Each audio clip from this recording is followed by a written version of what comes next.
महेश्वर गुरु साक्षात् परब्रह्म तस्मै श्री गुरुवे नमः। श्री गुरुवे नमः। ध्यानमूलं गुरुमूर्ति पूजामूलं गुरुपदं मंत्रमूलं गुरुवाक्यं मोक्षमूलं गुरु कृपा। बोले सद्गुरु साईनाथ भगवान की जय हो।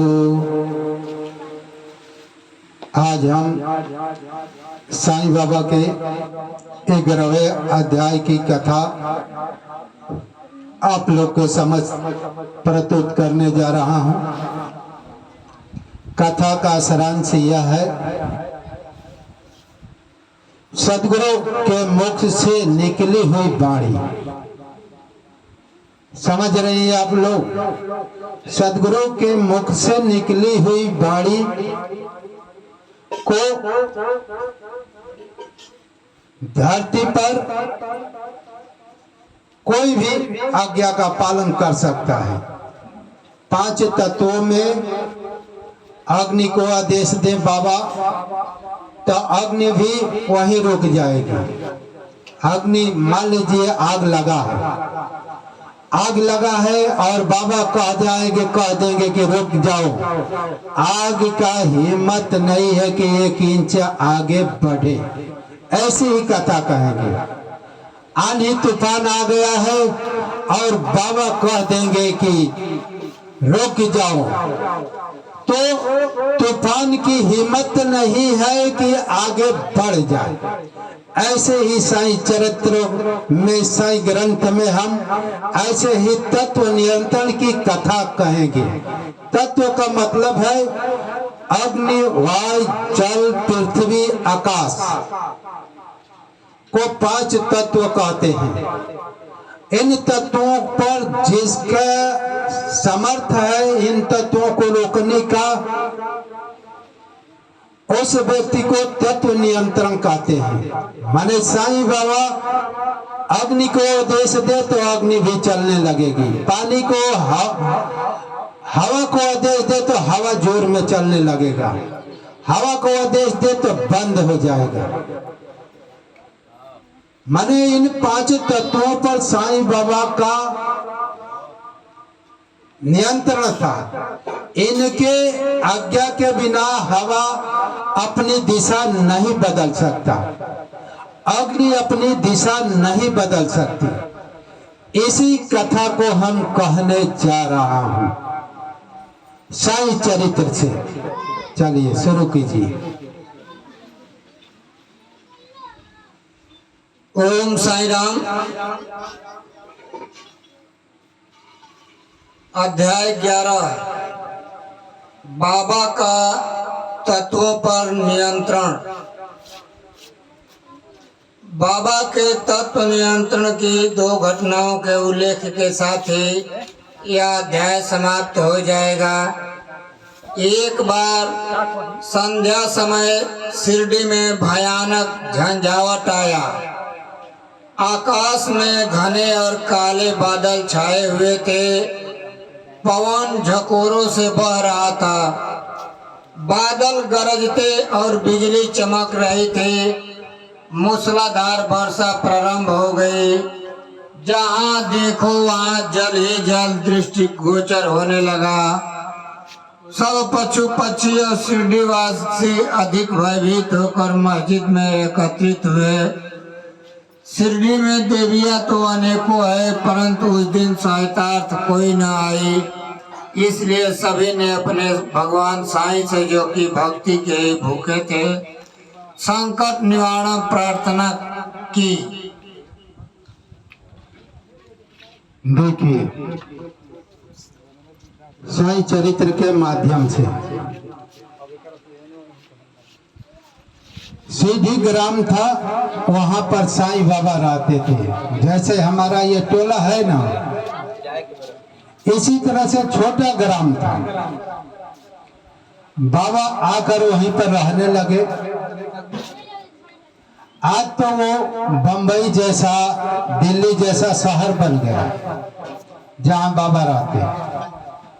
उनके प्रभाव से वो धाम हो गया है।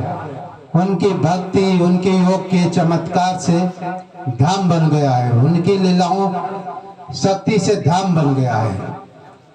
जिस ग्राम का नाम सीडी ग्राम था। तो एक बार पहले जमाने की बात है, आज के 100 साल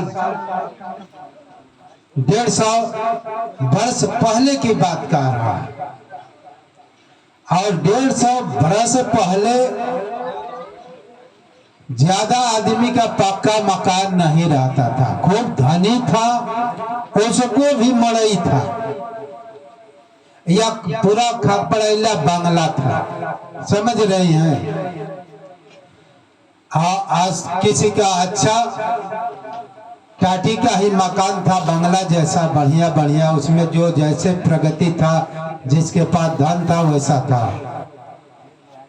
ज्यादातर मड़ई, हम लोग की होश में ज्यादा मड़ई ही है। हमारे गांव में जब हमारा होश हुआ तो किसी के पास पक्का मकान नहीं था, सबका खपड़ैला मड़ई, किसी का तो खाली मड़ई था। समझ रहे हैं? इसलिए हम थोड़ा भवार्थ कर रहा हूं कि भाई पहले जमाना में मड़ई था, आंधी तूफान आएगा तो भाई उधी आएगा मड़ई टाटी, तो भाई भक्त लोग दुखी होंगे कि नहीं होंगे? है जो भक्त है उसका घर ढहेगा तो दुखी होगा कि नहीं होगा?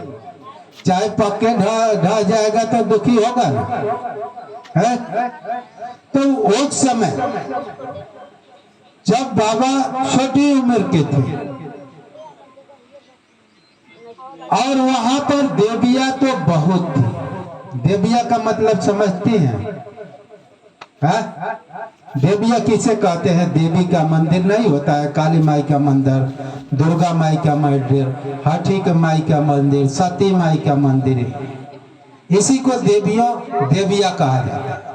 समझ रहे हैं? इसी तरह से वहां तो देविया बहुत थी। अभी पढ़े ना, माने देवी देवताओं का मंदिर बहुत था। ठीक ना? जब आंधी तूफान आया और आंधी वेग से चलने लगा, मूसलाधार वर्षा होने लगा, तो सब भक्त भयभीत हो गए कि हमारा क्या होगा। पेड़ पक्षी सब गिरने लगे, पेड़ टूट टूट कर डालियां गिरने लगी, पेड़ उखड़ने लगे। और जब पेड़ उखड़ने लगे तो क्या होगा भाई? मड़ई टाटी बची है, बाकी रहेगा? घर द्वार बाकी रहेगा नहीं ना। और जब आपका घर ढहेगा तो आप भयभीत होंगे कि नहीं? हाय, जिस देवी देवताओं को मानते हैं उसका याद करेंगे कि नहीं? अरे काली माई बचा लो, हे डी बाबा बचा लो, हे दुर्गा माई बचा लो, कहेंगे कि नहीं? कहेंगे ना?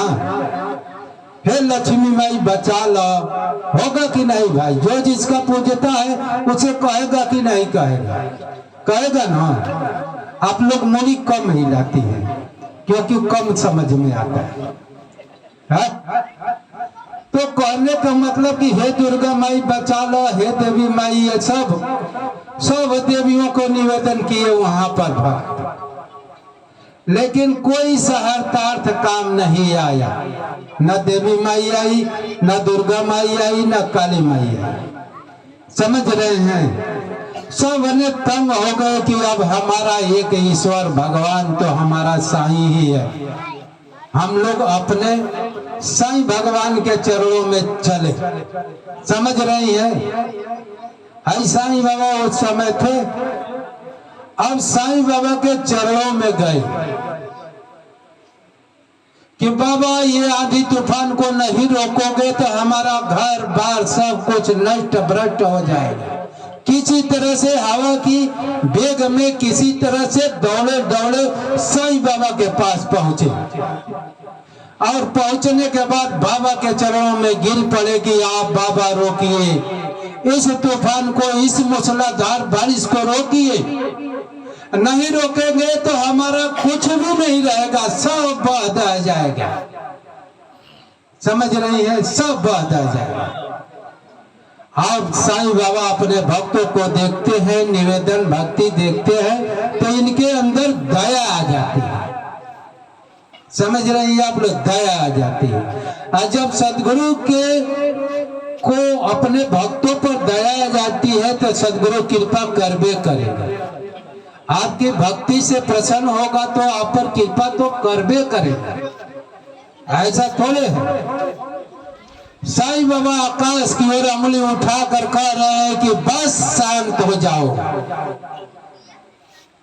शांत हो जाओ। कहते ही बारिश का जोर कम हो गया, तूफान भी कम हो गया। अब इसके आगे कथा कहते हैं सब पढ़ेंगे तो आगे मिलेगा, इसके आगे की कथा। बाबा को भी दया आ गई और बाहर निकल आए। मस्जिद के समीप खड़े होकर उन्होंने बादलों की ओर दृष्टि कर गरजते हुए शब्दों में कहा कि बस शांत हो जाओ। कुछ समय के बाद ही वर्षा का जोर कम हो गया, पवन मंद पड़ गया तथा आंधी भी शांत हो गई। आकाश में चंद्रदेव उदित हो गए।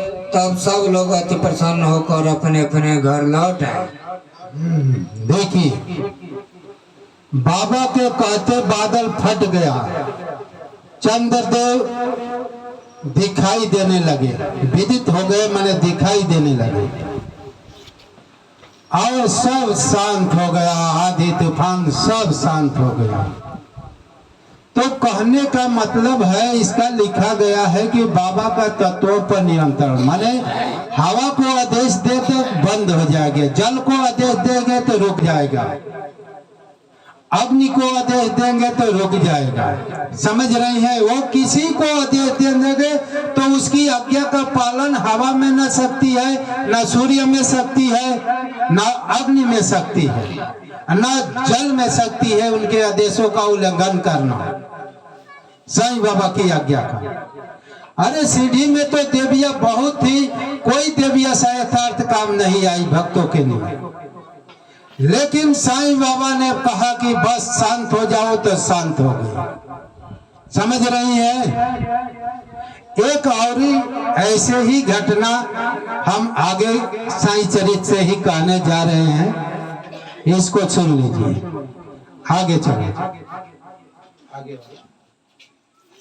एक अन्य अवसर पर मध्याह्न के समय धूनी की अग्नि इतनी प्रचंड होकर जलने लगी कि उसकी लपटें ऊपर छत तक पहुंचने लगी।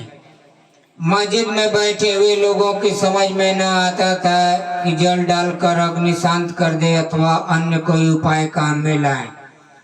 बाबा से पूछने का साहस भी कोई नहीं कर पा रहा था, परंतु बाबा शीघ्र परिस्थिति को जान गए। उन्होंने अपना सटका उठाकर सामने खंभे पर बलपूर्वक प्रहार किया और बोले, नीचे उतर और शांत हो जाओ। सटके की प्रत्येक ठोकर पर लपटें कम होने लगी और कुछ मिनटों में ही धुनी शांत और यथापूर्व हो गई। श्री साईं ईश्वर के अवतार हैं, जो उनके सामने नत होकर उनके शरणागत होगा उस पर वे अवश्य कृपा करेंगे। जो भक्त इस अध्याय की कथाएं प्रतिदिन श्रद्धा और भक्ति पूर्वक पठन करेगा उनका दुखों से शीघ्र ही छुटकारा हो जाएगा। केवल इतना ही नहीं, वरन उसे सदैव साईं चरणों का स्मरण बना रहेगा और उसे अल्पकाल में ही ईश्वर दर्शन की प्राप्ति होकर उसकी समस्त इच्छाएं पूर्ण हो जाएगी और इस प्रकार वह निष्काम बन जाएगा। आप देखिए, जैसे तूफान को और जल को आज्ञा दिए साईं बाबा कि बस शांत हो जाओ, उसी तरह से आज्ञा किसे दे रहे हैं? अग्नि को। बाबा हमेशा धुनी जलाते से, जैसे ये धुनी जलती है, वो बाबा की धुनी जैसे मस्जिद में रहते थे तो धुनी अकस्मात ही धुनी से लपटें निकलने लगी, अकस्मात ही। और खूब जोर से छत तक पहुंचने लगी। कहाँ तक? छत तक। और जब पहुंचने लगी तो भक्त वहां पर बैठे हुए थे, बाबा भी देख रहे थे और भक्त भी देख रहे थे कि इतने तीव्र गति से धूलि ऊपर लपटे छत तक पहुंचने लगी। तो सब भक्त भयभीत हो गए कि ये हमारे ऊपर लपटे न आ जाए। सब भक्त भयभीत हो गए और इसके बाद बाबा को कुछ नहीं कहे। बाबा भयभीत हो गए तो बाबा समझ गए कि हमारे भक्त भयभीत हो रहे हैं कि हमारे ऊपर लपटे आ जाएगी, हम जल जाएंगे। बाबा भक्तों की समस्याओं को जानकर भक्त डर रहे हैं, तुरंत सटका उठाए और बलपूर्वक खंभों पर प्रहार किए और जैसे ही प्रहार किए कि लपटे नीचे उतरने लगे और बस शांत हो गए। बाबा ईश्वर का अवतार है।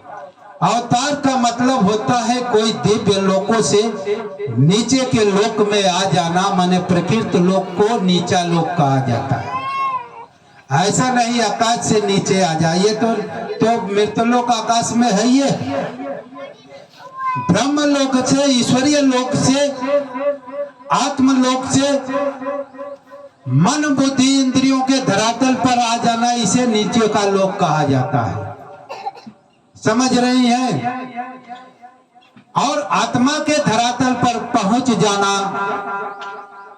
वही ईश्वर का लोक कहा जाता है, वही चैतन्य लोक कहा जाता है, वही ब्रह्म लोक कहा जाता है। जो प्रकृति आधार छोड़कर ईश्वरीय आधार पर चला जाता है, चेतन आधार पर चला जाता है। चेतन का मतलब अजर, अबर, अविनाशी, जिसका नाश नहीं, उसी को अमर लोक कहते हैं। जो नशवान से शाश्वत पदार्थ की ओर चला जाता है, शाश्वत लोक में, तो ये नशवान प्रकृति लोक है। बाबा ऐसे नहीं थे, बाबा अमर लोक के निवासी थे। जो अमर लोक से, माने अवतार का मतलब होता है जो अमर लोक को दिव्य लोक कहा जाता है, अविनाशी लोक कहा जाता है। और दिव्य लोकों से नीचे के प्रकृति धरातल पर आने वाली आत्माओं को क्या कहा जाता है? अवतार कहा जाता है। मन बुद्धि के आधार पर आने वाली आत्माओं को अवतार कहा जाता है। जो दिव्य लोकों से आती है, तो बाबा ईश्वर का अवतार थे। आप लोग किस लोक में रहते हैं आप लोग जानती हैं? इसे मृत लोक कहा जाता है, मन बुद्धि इंद्रियों का लोक कहा जाता है। क्योंकि सारा संसार मन बुद्धि इंद्रियों के लोक में ही इंद्रियों के आधार पर जीता है, इसलिए इंद्रिय आधार लोक है, मन आधार लोक है। जब ये आत्माएं आती है तो ऐसे ही चमत्कार करती है और अपने भक्तों का कल्याण करती है और भक्तों को भक्ति देकर मोक्ष की प्राप्ति करा देती है। जो से हम अमर लोक कहते हैं, अविनाशी लोक कहते हैं, आत्मा लोक कहते हैं, ब्रह्म लोक कहते हैं। ये कि लोक को कोई अमर लोक कहता है, कोई अविनाशी लोक कहता है, कोई ब्रह्म लोक कहता है, कोई चैतन्य लोक कहता है, एक ही को कोई ईश्वरीय लोक कहता है। समझ रहे? एक ही लोक को अनेक प्रकार से लोग नाम रखे हुए।